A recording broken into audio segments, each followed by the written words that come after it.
So let's go back. So cognitive behavioral therapy, could you just tell folks a little bit about the basis of that? Yep. So cognitive behavioral therapy is the mainstay of how we do therapy these days. And essentially, it is identifying how we come to this earth, the genetics, if we're outgoing or not, or if we tend to be worriers or certain personality traits that are genetic. And then those first 18 years of life, I tell people it's like your personality is a crock pot and your life experiences in the first 18 years are ingredients being thrown in. And sometimes we get mistaken messages like not good enough, or everybody has to like me, or what's wrong with me that my parents didn't love me enough to do X, or you are worthwhile if, right? So the first 18 years of life, we get these messages, and those messages will never really go away. I mean, even if they were messed up, we carry them with us. And they create this voice in our head that I say is like a narrator, and it's saying stuff to us constantly. Never shuts up. Like, well, you should do this and you have to do this. And oh my gosh, what if this happens? And oh, what's that person thinking about me? It's just constant. Well, if your voice is saying negative or scary or judgmental things, you feel bad, you feel beaten up. And so cognitive behavioral therapy is identifying that that voice is saying things and learning to argue back with it, learning to either say, shut up, or, you know what, what's the evidence? Like, what's the, I laugh. Again, I like to have a little bit of a warped sense of humor because I think it's an antidote to everything in life. But for people who worry a lot about what others are saying or thinking about them, and that's a very common worry, like, what's that person thinking about me? I say, every time you catch yourself thinking that, say, they're more likely to be daydreaming about porn than to be thinking about you. I mean, it's a way of really calling yourself out. Like, they're not thinking about you, really. Our brains aren't wired for that. So it's talking back, holding yourself accountable, saying, what's the evidence to prove what I'm thinking? And then the behavior is sometimes you can't get those thoughts off your mind. You just need to get up and go do something else, get your mind on something else. So that is it in a nutshell. No pun intended. That's Sorry. right. So let me ask, if you don't mind. You've told us a bit about the social domain that really gave you this epiphany for the mother of invention here. What about your home domain? What about those early years? Did that have an influence, you think, on becoming a psychologist? Wow. Wow. I believe I am very honest about it. I have generalized anxiety disorder. And I tell people who have generalized anxiety disorder that if you can learn to harness that anxiety, it is a sixth sense. It becomes your superpower.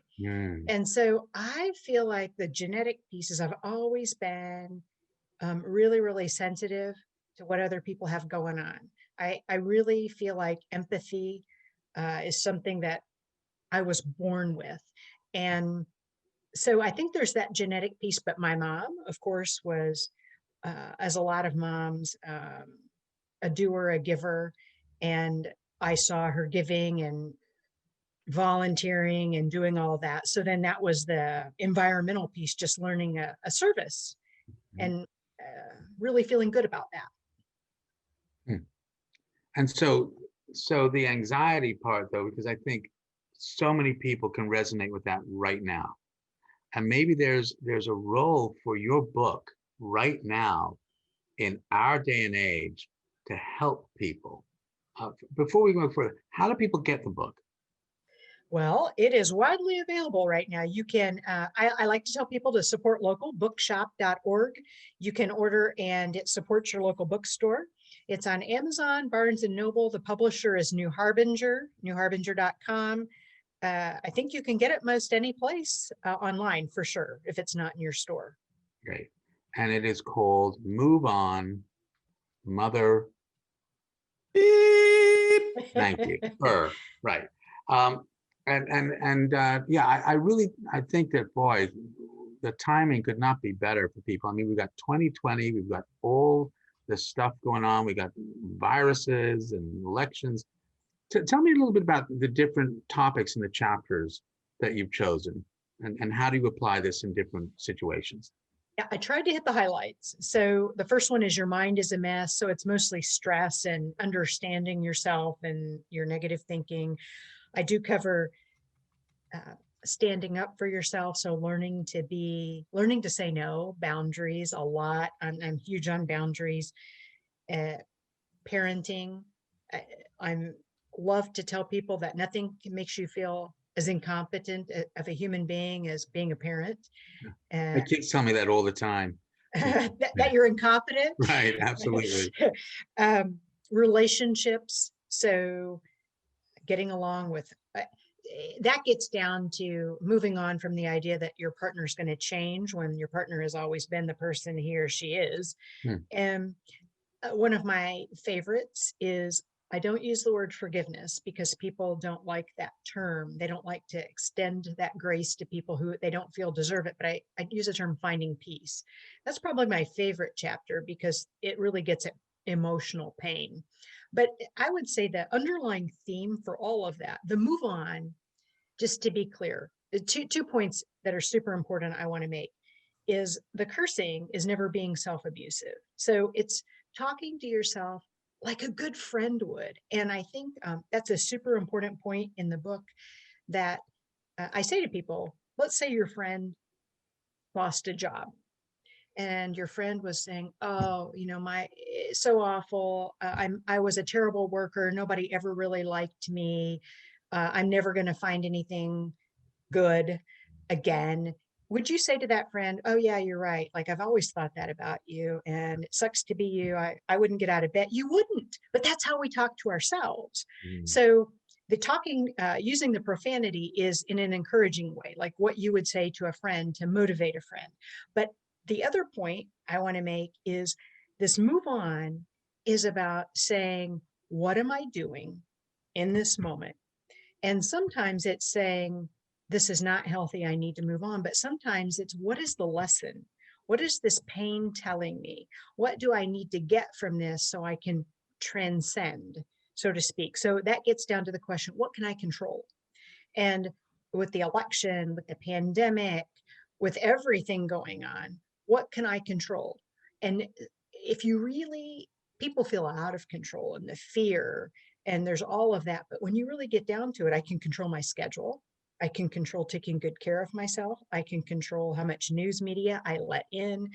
I can control if I want to go out and volunteer and help people, even though I feel unable to change the world.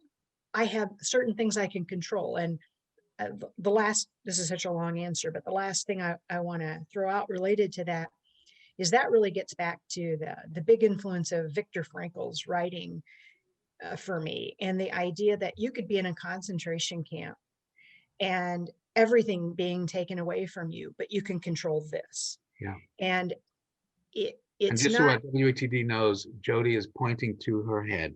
You can Oh control yes, your thinking. sorry, No, sorry, no. I'm forgetting. No, But no. and it's not easy. I'm not saying you snap your fingers and all of a sudden you change your mindset, but this is a philosophy of reminding yourself that you work very hard to don't let what's going on become a cancer in your mind. You can control that.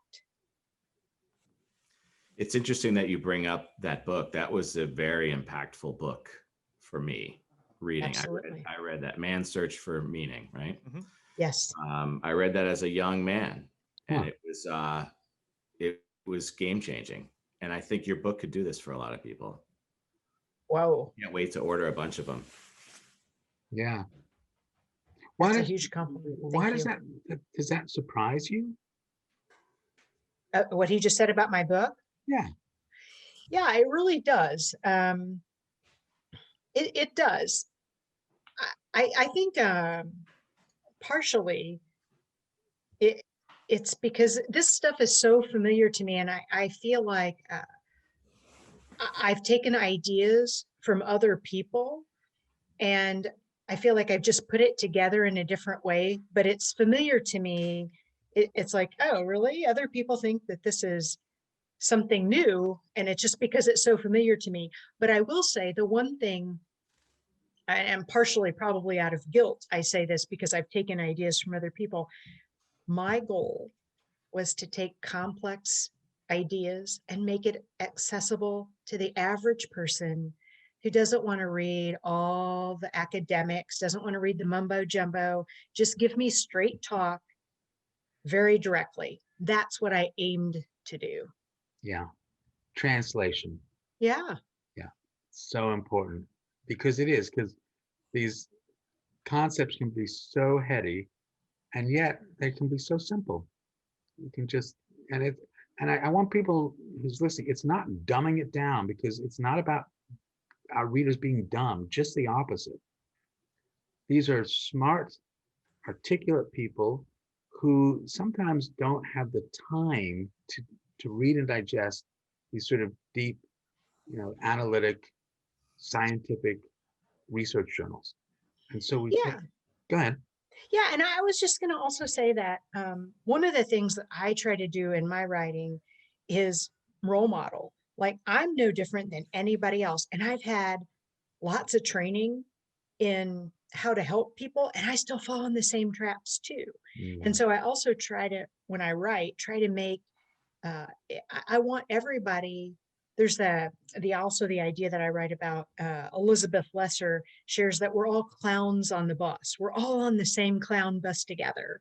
And I'm on there with everybody else. And I try to make that clear. We're all in this together. Yeah. Yeah.